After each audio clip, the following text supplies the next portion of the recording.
Mais s'il y a un domaine où l'emballage compte, c'est celui du vin. Petite expérience de manipulation. Je vous laisse vous asseoir. Bienvenue à l'école hôtelière de Genève.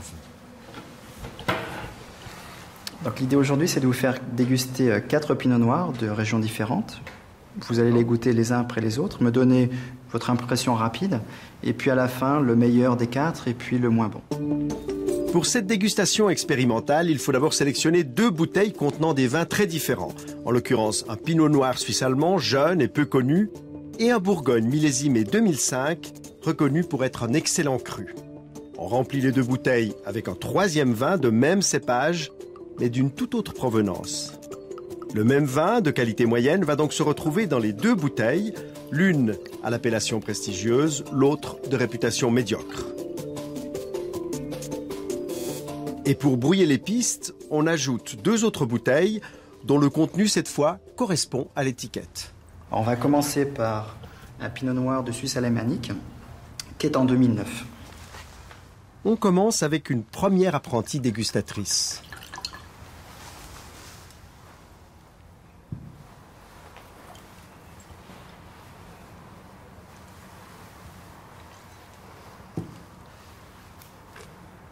Il est bien de Suisse alémanique, on sent. Vous sentez là? Qui rappelle les terroirs de là-bas. Bon, c'est déjà bien parti. Suivante. Moi, je dirais qu'il est très léger. Très léger comme Oui. pinot noir. Il n'a pas beaucoup de tanin. Il y a une petite acidité qui me gêne un peu. Le premier goût, hein. Un peu sur le retour. Très bien, on vous fait grâce des appréciations sur le 2e vin qui nous intéresse moins et on passe à la 3e bouteille. Donc le 3e va être un Gevrey-Chambertin, un premier cru en Bourgogne, 2005. Ce grand Bourgogne qui, rappelez-vous, est exactement le même vin que celui de la première dégustation.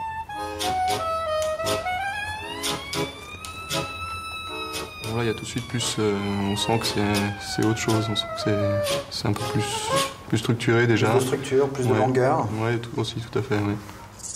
Oui, je préfère, oui. Préféré. Bon, je pense que c'est dû aussi au millésime 2005, c'est plus vieux. Moi, je trouve qu'il a un bon équilibre général. En bouche, peut-être un peu plus rond. Donc là, on a quelque chose d'un cran au-dessus. Un cran au-dessus. À mon avis. Donc 2005 aussi, le millésime joue pas mal sur la structure du vin. Le meilleur des 4 serait... Moi, j'ai préféré le 3e. C'est-à-dire le Gevrey-Chambertin. Gevrey-Chambertin. Et puis celui moins bon, moins plus, c'est le Suisse-Allemand de 2009. Le premier. Donc le Suisse-Allemand, le premier, en 2009. Parfait. Comme Boris, certains étudiants ont à la fois détesté et adoré le même vin. La faute à l'étiquette et à tout ce qu'elle représente. Le premier, c'était un vin de Suisse alémanique. Donc on peut dire peut-être des préjugés négatifs parce qu'on ne connaît pas le produit.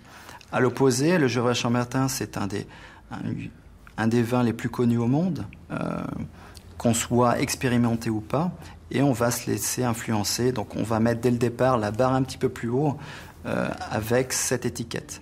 Je pense que tout le monde peut se faire avoir, qu'on soit bon ou mauvais, et en l'occurrence ici, vous aviez d'excellents étudiants, mais que ce soit ces étudiants-là ou d'autres personnes, on peut très bien se faire avoir avec cette présentation, cette mise en scène des étiquettes.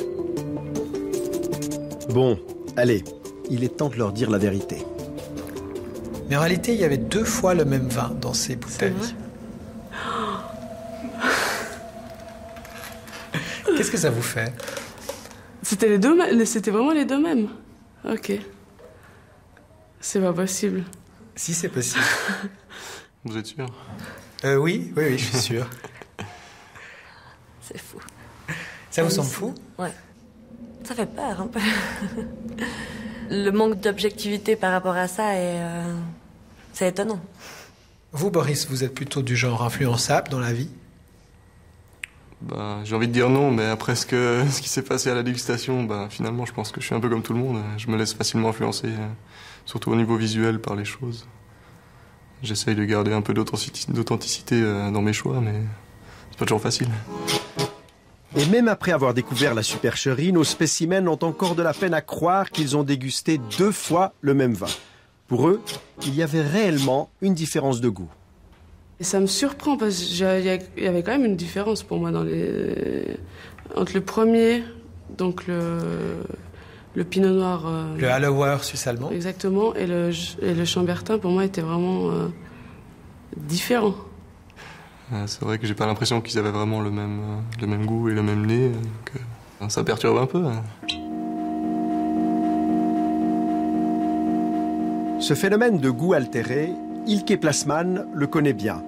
En 2008, cette chercheuse allemande a procédé à une expérience similaire à la nôtre. Sauf qu'elle a testé l'influence non pas de l'étiquette, mais du prix sur l'appréciation d'un vin. Dans son laboratoire de neurosciences, elle a fait goûter le même cru, affiché à des prix différents, à plusieurs spécimens qui ont siroté à l'aide d'un petit tuyau leur verre de rouge dans un scanner. Okay, we're almost done. We have one more anatomical to go. That'll be about 1 minute, and after that you're all done. All right? Ilke Plasman a ainsi pu dépister les réactions cérébrales des dégustateurs et trouver des réponses à ces hypothèses de départ. Nous avions deux hypothèses différentes. L'une était que si le vin est plus cher, on l'apprécie davantage. C'est ce que nous appelons rationaliser.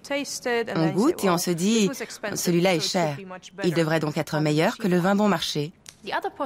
Notre deuxième hypothèse était que la différence de prix peut modifier la perception elle-même du goût.